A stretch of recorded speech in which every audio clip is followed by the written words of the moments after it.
தந்தை, மகன், தூயாவின் பேராலே ஆமேன். வாருங்கள் ஆராதிப்போம். தினம் ஒரு பாடல் என்ற நிகழ்ச்சிக்கு உங்கள் ஒவ்வொருவரையும் சந்திப்பதில் மிகுந்த மகிழ்ச்சி அடைகிறேன். ஒவ்வொருவரையும் சிரம் தாழ்த்தி வாழ்த்துகிறேன், வணங்குகிறேன். இயேசுவின் நாமத்தில் உங்கள் ஒவ்வொருவரையும் தேவன் நிறைவாக ஆசீர்வதிப்பாராக. ஆமேன்.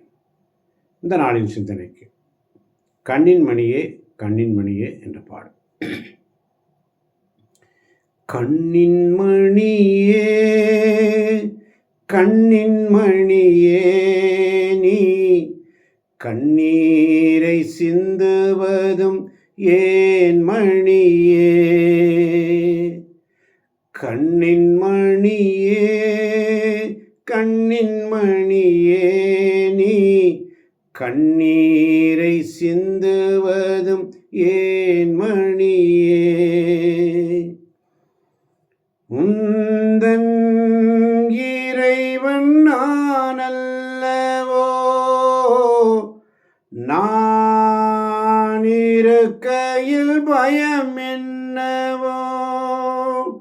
உந்தன் இறைவன் நான் அல்லவோ, நான் இருக்கையில் பயம் என்னவோ? பயம் என்னவோ பயம் என்னவோ, நான் இருக்கையில் பயம் என்னவோ?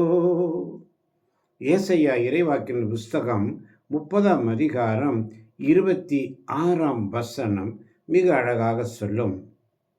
ஆண்டவர் தம் மக்களின் முறிவுகளை கட்டி தாம் அடித்து ஏற்படுத்திய காயங்களை குணமாக்கும் நாளில் நிலவின் ஒளி கதிரவன் போல் ஒளி போலவும், கதிரவன் ஒளி 7 பகல்களின் ஒளி நின்று திரண்டார் போல 7 மடங்காகும் என்று சொல்லப்பட்டிருக்கு.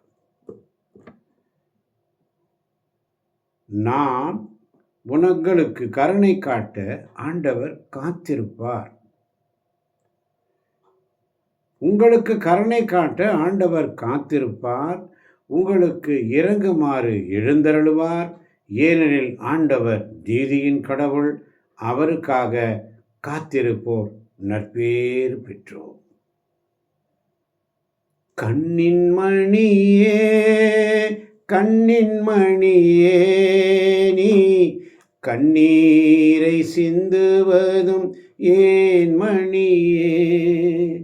ஏசாயா 60:20 மிக அழகாக சொல்லும். உன் கதிரவன் ஒருபோதும் மறையாள், உன் நிலா இனி தேய்ந்து போகாள். ஆண்டவரே உனக்கு என்றுமுள்ள ஒளியாக இருப்பார், உன் கண்ணீரின் நாட்கள் ஒளிந்து போகும். கண்ணின் மணியே கண்ணின் மணியே, நீ கண்ணீரை சிந்துவதும் ஏன்? உந்தன் இறைவன் நான் இருக்கிறேன், நான் இருக்கையில் பயம் என்னவோ? நான் தந்தேன் உனக்கு உறவுகளை, அவர் வழியாய் வெளிப்படுத்தினேன் திட்டங்களை. நான் தந்தேன் உனக்கு உறவுகளை, அவர் வழியாய் வெளிப்படுத்தினேன் திட்டங்களை. இறை திட்டம் மீறி வாழ்கின்றாயோ? மனம் உடைந்து நீயும் நிற்கின்றாயோ? இறை திட்டம் மீறி வாழ்கின்றாயோ? மனம் உடைந்து நீயும் நிற்கின்றாயோ? அஞ்சாதே, நான் உன்னோடு இருக்கின்றேன். உன்னை நானே மன்னிப்பேனே. கண்ணின் மணியே கண்ணின் மணியே, நீ கண்ணீரை சிந்துவதும் ஏன் மணியே? ஏசாயா 58ஆம் அதிகாரம் 11ஆம் வசனம் மிக அழகாக செல்லும். ஆண்டவர் தொடர்ந்து உன்னை வழி நடத்துவார். வறண்ட சூழலில் உனக்கு நிறைவளிப்பார். உன் எலும்புகளை வலிமையாக்குவார். நீயும் நீர் பாய்ந்த தோட்டம் போலும் ஒருபோதும் வற்றாத நீரூற்று போலும் இருப்பாய் என்று சொல்லி, கைவிடப்பட்ட நிலையில் நீ இருக்கின்றாய், அன்பில்லா நிலையில் என்றும் வாழ்கின்றாய். எதிர்காலம் இருளாய் இருக்கின்றதோ, பயம் உன்னை சூழ்ந்து நிற்கின்றதோ. எதிர்காலம் இருளாய் இருக்கின்றதோ, பயம் உன்னை சூழ்ந்து நிற்கின்றதோ. அஞ்சாதே, நான் உன்னோடு இருக்கின்றேன். உன்னை நானே வாழ வைப்பேன். கண்ணின் மணியே, கண்ணின் மணியே, நீ கண்ணீரை சிந்துவதும் ஏன் மணியே?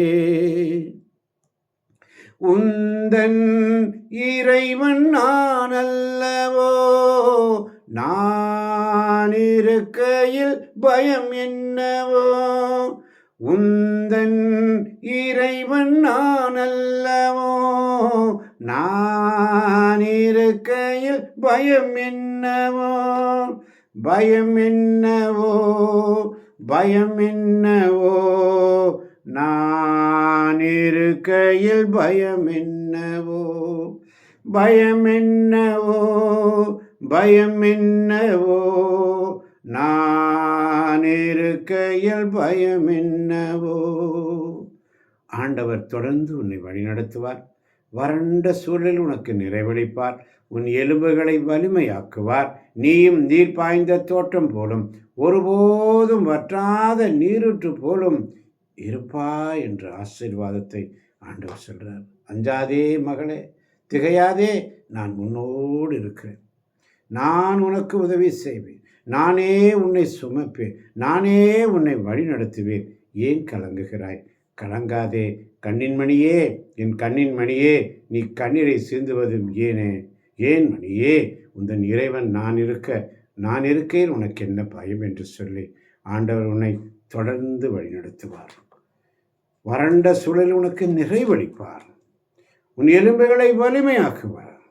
நீயும் நீர் பாய்ந்த தோட்டம் போலும் ஒருபோதும் வற்றாத நீருற்று போலும் இருப்பாய் என்று ஏசாயா 58:11 விளக்கமாக சொல்லுகிறது. இதை கேட்கப் போகின்ற ஒவ்வொரு பிள்ளைகளையும் தேவன் தாமே நிறைவாக நிறைவாக நிறைவாக ஆசீர்வதிப்பாராக.